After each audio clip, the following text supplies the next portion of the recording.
Thank you, Dan. Good morning. I'm so glad to see everyone. My name is Jean Kakuza, and I use she and her pronouns. Our chalice lighting this morning is by the Reverend Gary Kowalski. This is the time for you to light your chalice if you have one at home while our chalice is lit in this sanctuary. In this quiet hour, may our spirits be renewed. In this gathering of friends, may we be ready to extend ourselves to those in need, and with trust to receive the hand that is offered. In this community of ideals, may we remember the principles that guide us and reflect upon those things that give meaning to our lives, renewing our dedication to serve the highest that we know. In this time of worship, may our minds be open to new truth and our hearts be receptive to love as we give thanks for this life we are blessed to share.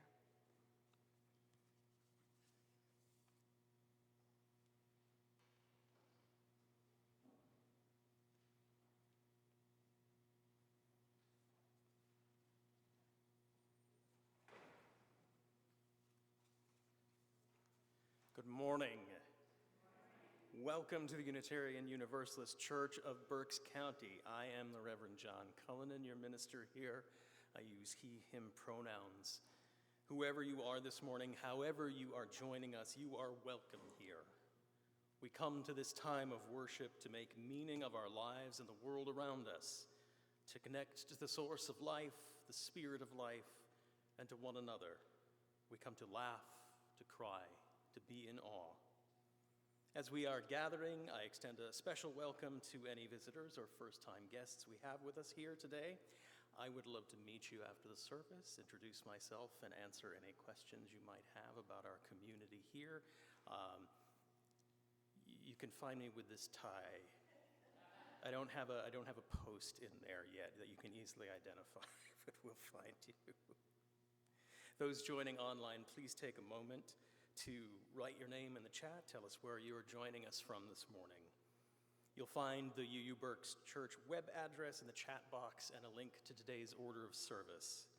You can sign up on the web page for our weekly e-newsletter, The Univoice.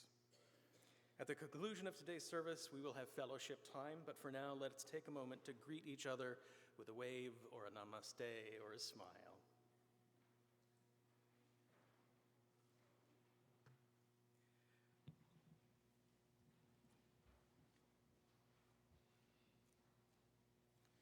Would you all please rise in body or spirit and join in our opening hymn, number 126.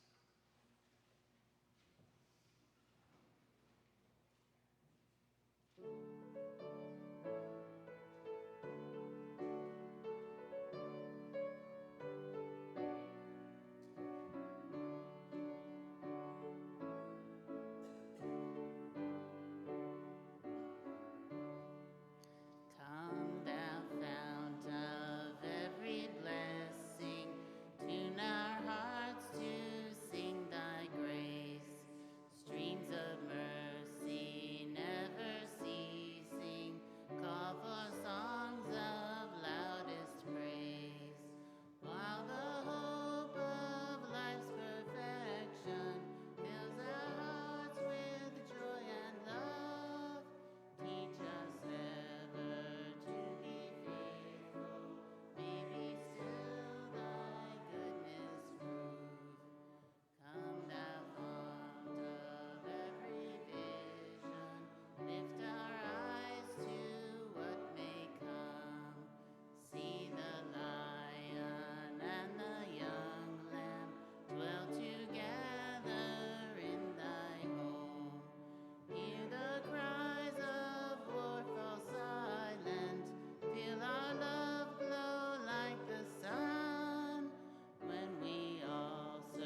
Henry sat in front of his little cabin on one of his 3 chairs, listening to the evening.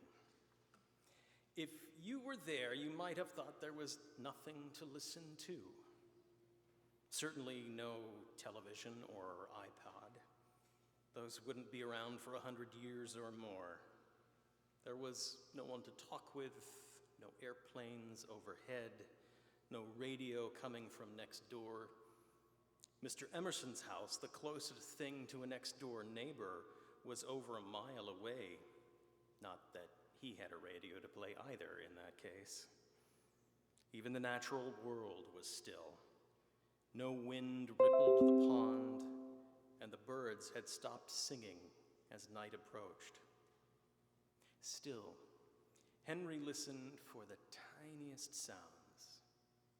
A small fish breaking the surface of the water and splashing down again. The crackle of leaves as a mouse passed by. The sounds of wings as a crow passed overhead.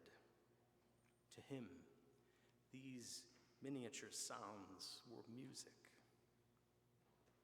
Of course, most of the townspeople thought Henry David Thoreau was crazy when he decided to buy a tiny cabin from used materials out in Emerson's woodlot by Walden Pond.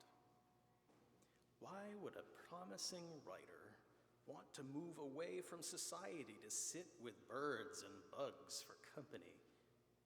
In fact, Henry enjoyed the company of Emerson and the other thinkers who shared his transcendentalist philosophy. However, to him, the quiet of the pond and the animals and the plants that lived in and around it provided excellent company. Sometimes Henry thought the conversation you learn the most from is the one in which the least is said. As he watched the last rays of light glisten on the pond, Henry thought about the biblical story about the prophet Elijah, who crawled off to a mountain cave to listen for what God wanted him to do. While Elijah stood outside his cave, a great wind whipped around the mountains, sending boulders crashing to the ground in the fury of its passing. But God wasn't in the wind. Then an earthquake rattled the mountain with terrific rumbling, but God was not in the earthquake. Then came a fire sweeping across the rocks and brush outside the cave, red and roaring and grand. But God was not in the fire either. Finally, after all the roaring and crashing, everything became quiet. Elijah stood there, shaking, wrapped in his cloak, just waiting. And out of the silence came the still, small voice of God. I'm not at all sure, Henry thought, that I believe in that God of the Bible, the one who chatted with Elijah. But whatever God is, I'm pretty sure I know it better out here in the quiet than I would through any ranting sermon. Maybe God is speaking to me in the small voice of the jumping fish and the rustling leaves, the still pond, and the stars beginning to peek through the trees. Maybe I hear God when my heart is still, and I can listen with my very smallest inner ear. Maybe. And his thoughts drifted off with a small breeze that came and ruffled his hair and rippled across the quiet lake.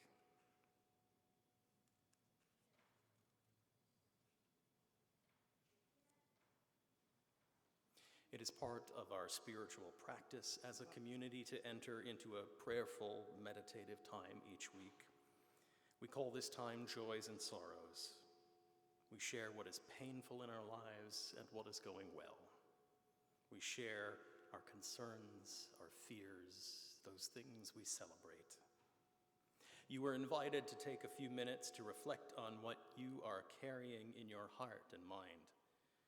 Those who are online may share your joys and sorrows in the chat box, and those on site are invited to come forward and place stones in our common bowl in silence for your joys and sorrows. Let us listen now and sing together Spirit of Life in Spanish and then English as we share ourselves with one another.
For all our joys and all our sorrows, whether we share them with others or we keep them held close and quiet in our hearts, let us be together now in a spirit of prayer and reflection. Spirit of life, gracious source of all life and love, We come together this morning grateful for this time out of time, which we have set apart so that we might become more fully present to our own selves, to each other, to our communities, to that which we each name holy. May our joys be celebrated together, our wounds be healed together, and our hearts be opened together. May we be reminded that we live within a community that will care for us and will call on us to care for others. May the courage be found for those who need it to speak their deepest needs without fear. May the strength be found for those who need it to reach out to those in need. May we enter into this week to come with the knowledge that each of us is worthy of a place at the table of creation, and wisdom to recognize that the ground upon which we walk, no matter where we walk, is holy ground. May we walk that ground feeling the embrace of this community until we can gather into one another's presence again. All this we pray in the names of those known and unknown, present and absent, remembered and forgotten, in the names of all the helpers of humankind. Amen.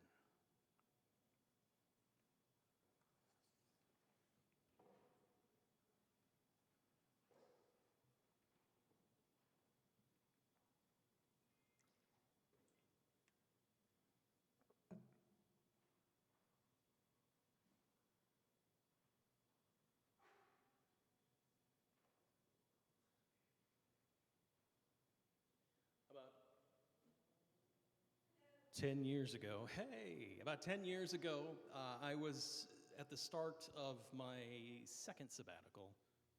first sabbatical. And it was happening right after General Assembly ended in Louisville, Kentucky. And I thought, well, since I'm in Kentucky already and we're kicking off this time for me, why don't I start by a personal silent retreat out at Gethsemane Abbey, just about an hour south, which is where Thomas Merton lived and did his work. Thomas Merton, the great American monk and advocate for interreligious dialogue. Is this okay in the house or, okay?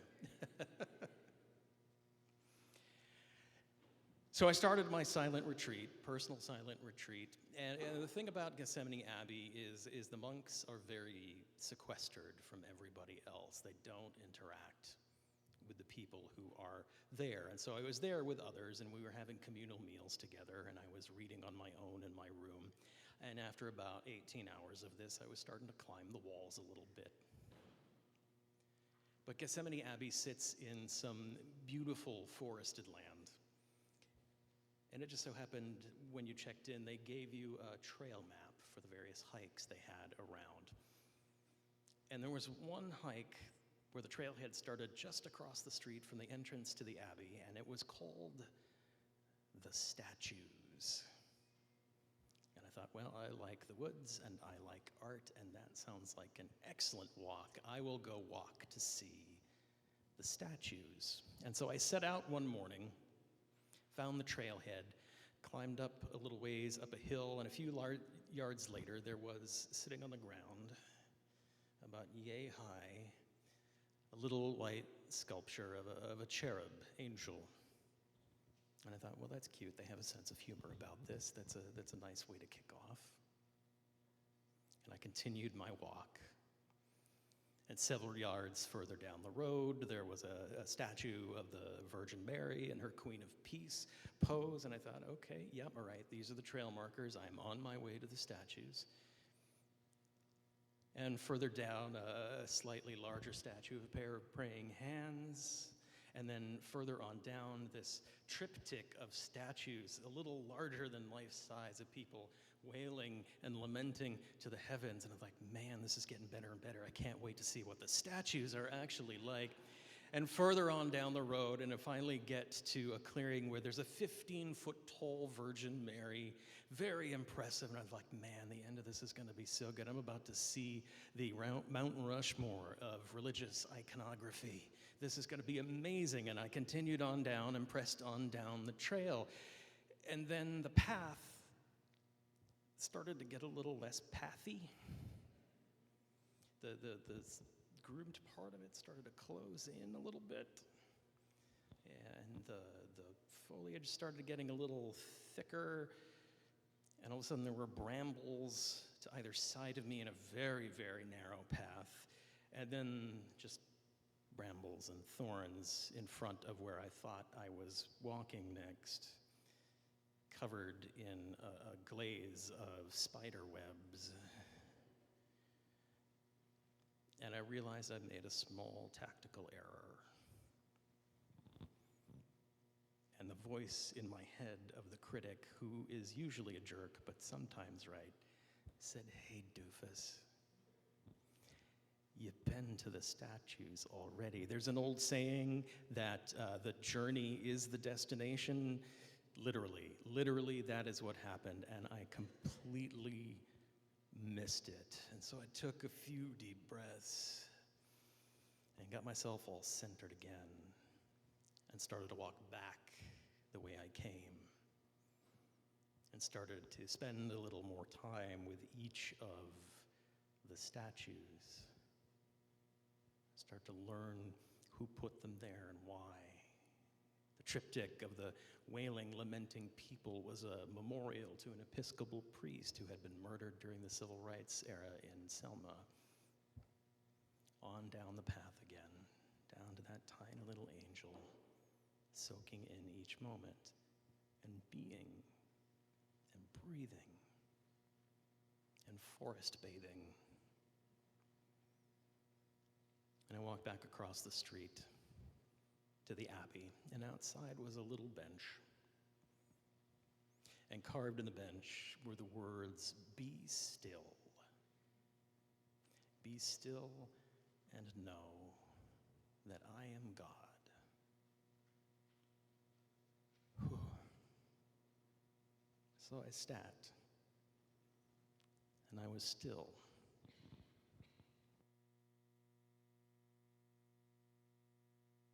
In touch with my own soul in that moment. Be still and know that I am God. Now I'm going to ask us all, I think I have before, to turn on our Universal, Unitarian, Universalist translation algorithm software here. I mentioned way back in Candidating Week, the great Rabbi Michael Lerner posits that the word for God in the Hebrew Scriptures, Yahweh, is actually a very complex form of the word to be, that which is becoming that which shall be. It's a verb about process, or as I've shortened it to my own head, all that is, all that was, is, and shall be, all that is. So when people ask me about what the work of the church is, what we are gathering together to do, what is the purpose of being religious people, theological thinking people, the answer is we are doing the work of understanding ourselves in relationship to all that is, of being still enough in the moments to see the web we are connected to. See ourselves and understand ourselves in relationship to all that is. But here's the question, when do we ever get the chance to really do that? We can't all drop everything we're doing and head out to Kentucky and Gethsemane Abbey and get lost in the statues. In fact, most days, it's hard to see the possibilities of having those moments of understanding and connection because we're stuck in the rat race. Get up, go to work, do your thing, get home, eat dinner, maybe go on to do your evening thing, watch a little TV, brush your teeth, go to bed, get up, do the next thing again, run the hamster wheel over and over and over again. We live in a society that values production and consumption. We are producing or consuming, or we have no value to the culture around us. We are, like me, charging along the path to a destination we actually know very little about, just keeping our eyes on whatever that fixed end might be without absorbing what's around us.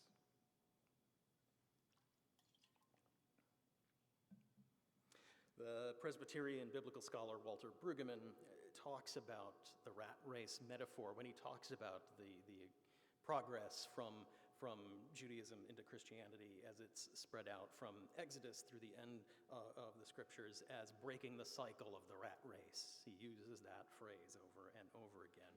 The purpose of religion is to change the way we're living, the pace we're working at, for just a moment, in hopes that maybe we're changing the culture just a little bit too. And that's what Thoreau was doing, breaking away from everything and getting his little cabin in Emerson's backyard out on Walden Pond, though not so far from civilization that his mom couldn't do his laundry, but apart from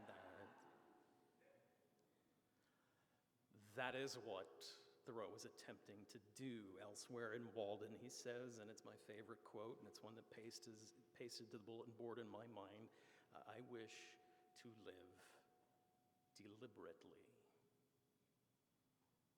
I wish to live deliberately. To sit in silence and hear what the world is telling me. There's a 50-cent seminary word called liminal. Liminal space, coming from limn, the Latin for threshold or doorway. A moment where we are just about set to pass through into a new room, into something different. I talked a lot about doorways last week, and we heard about the doors we came through, and here is another door that we are invited through into liminal space. You'll hear it when I pray most of the time each week here. We have created this time out of time. We have set it apart so we can be more fully present to ourselves and to one another and to our communities and to whatever it is we call holy or infinite or ultimate. This hour is just one example of a chance to move at a different pace, to break out of that rat race cultural pace, to become more fully present to everything. It is an invitation to connect with our own souls, with the wholeness of who you are. See it in relationship to all that is, ourselves, each other, communities, whatever the big something may be. In a religious community, that is the big door that we are inviting you through. That moment of pause in that liminal space, that threshold into a different way of moving, breathing, being. Again and again. It's a journey, not a destination. There is no goal in mind other than to keep walking through that door, to break the pace of the week, and in turn find ourselves again and again, unhurried on our path, unhindered from being our whole self, renewed in our sense of purpose and our values, reconnected to the embrace of all that is, reconnected to our own souls. be so.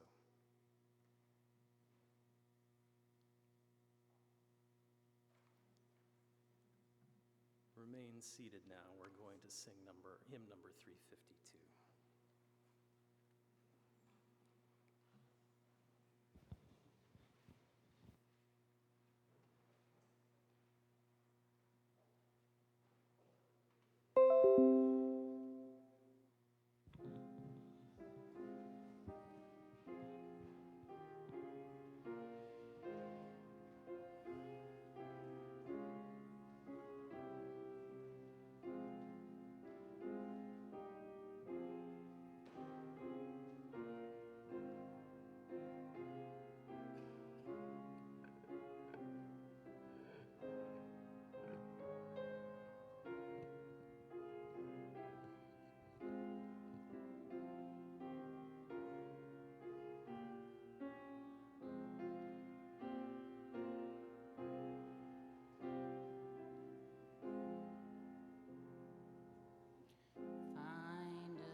Oh, well, we need to get,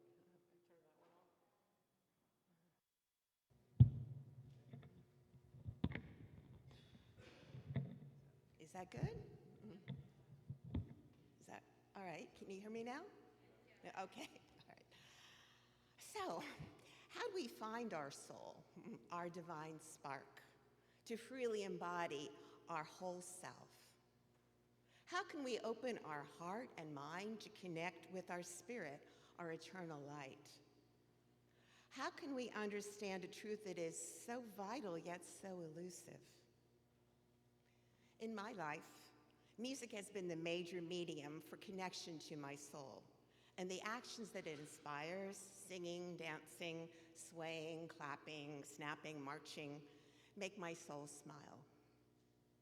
We are all vibrations, and when the vibrations of my spirit blend and harmonize with the music, I feel joy emanating from a deep place. Something beyond my conscious mind is stirred. I move involuntarily to the pulse of the music, and when I hear a bass and drum, like last week when we sang Lean On Me, the spirit takes over. When others in the congregation move with me, however they move, my soul celebrates. The spirit of life sings in my heart all the stirrings of compassion. Many, myself included, in this society live in an ego bubble with a strong casing spun from fear, traditions, societal expectations, cultural values and myths, restraints, rules, and material desires. This ego bubble is strong, resistant to change, and determined to assert its dominance. To invite the soul requires us to pierce through this bubble, to allow our authentic self to see and understand the universal truth that God is love, and that love, not fear, is the answer, is the guide. Breaking through the resilient ego involves consistent, patient effort, and music is a powerful companion to this effort. Music invites us to be in the present and to stay there as we imagine, sing, listen, clap, stomp, or dance. The present is where we can engage the soul, and I feel my soul's energy most profoundly when I dance. I love to dance. I'm not that good, but I love to dance.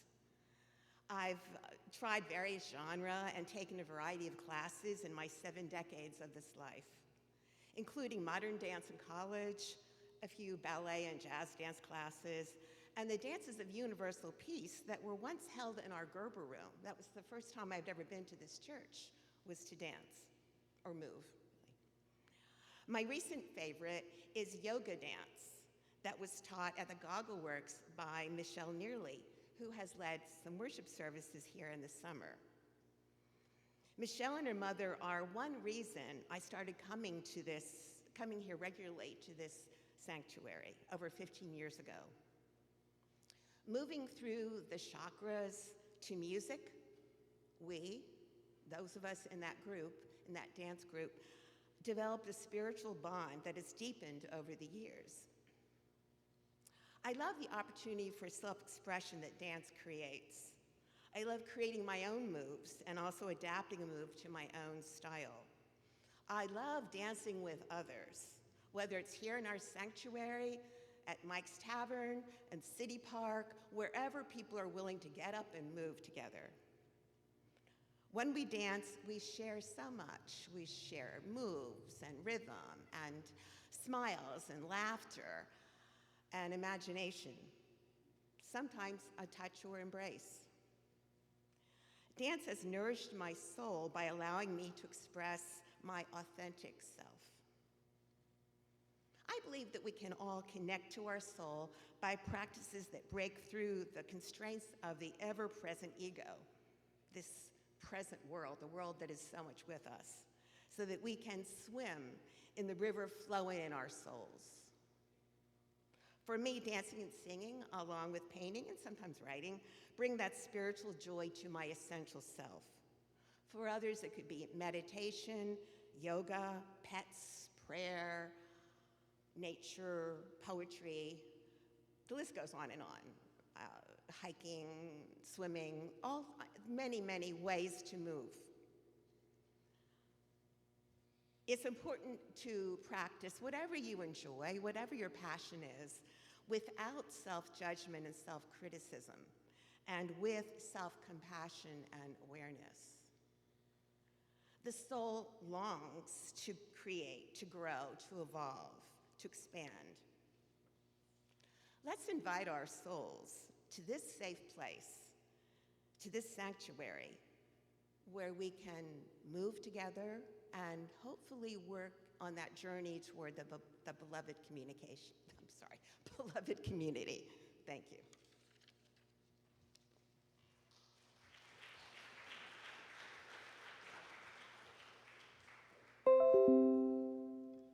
So in this brief silence, let us take a moment to answer that invitation through the big doorway, to find a moment to feel ourselves connected to our whole selves, to one another, to all that is.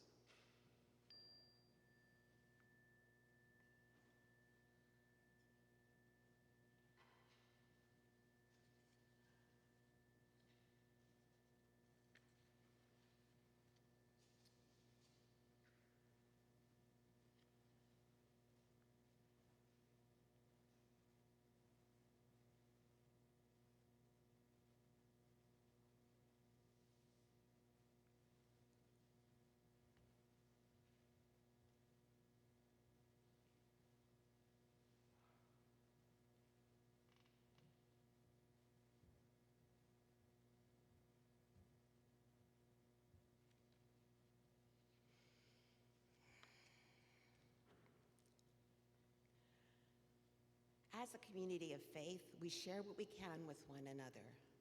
We offer ourselves through the ministries of this church by giving to and receiving from one another. One of those gifts is our financial resources.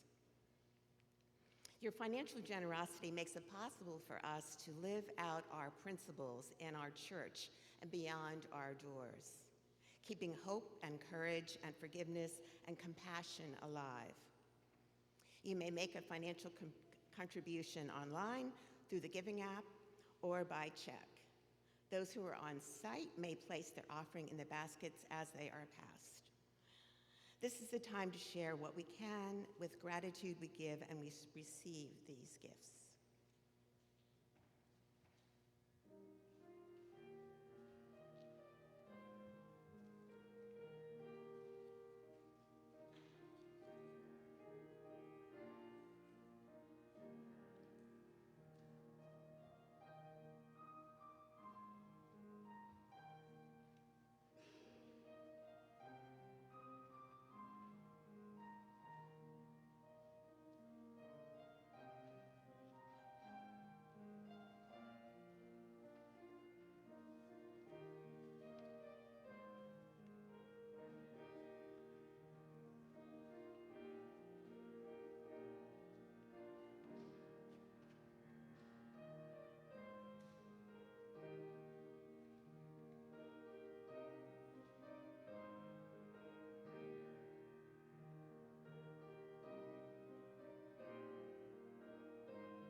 Once more, friends, please rise in body or spirit and join in our closing hymn number 322.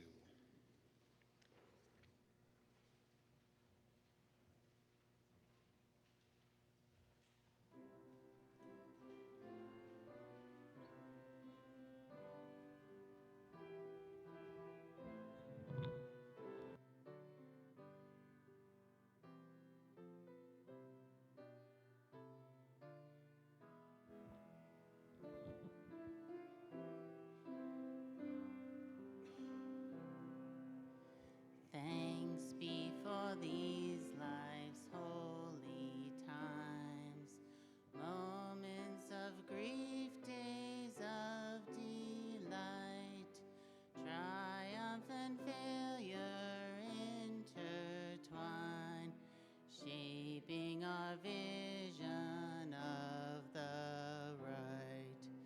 Thanks be for these, for birth and death, life in between with meaningful. Holy becomes the quickened breath. We celebrate life's interval. Thanks be for these ennobling art.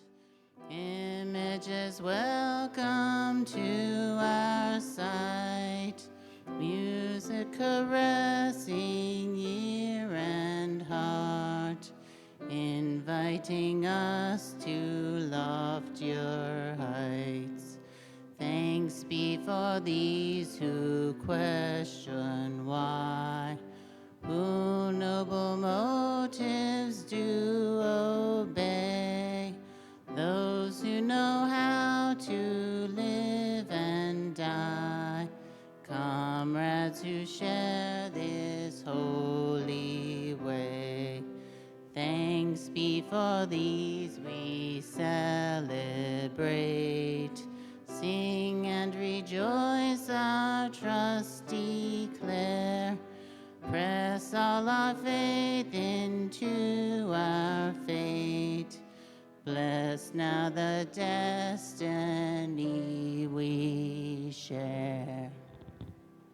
Friends, may life bless us and keep us. May the light of life shine upon us and out from within us and be gracious to us and bring us peace. For this is the day. This is the one wild and precious life we have been given. So let us all find a way to rejoice and be glad in it. Go in peace.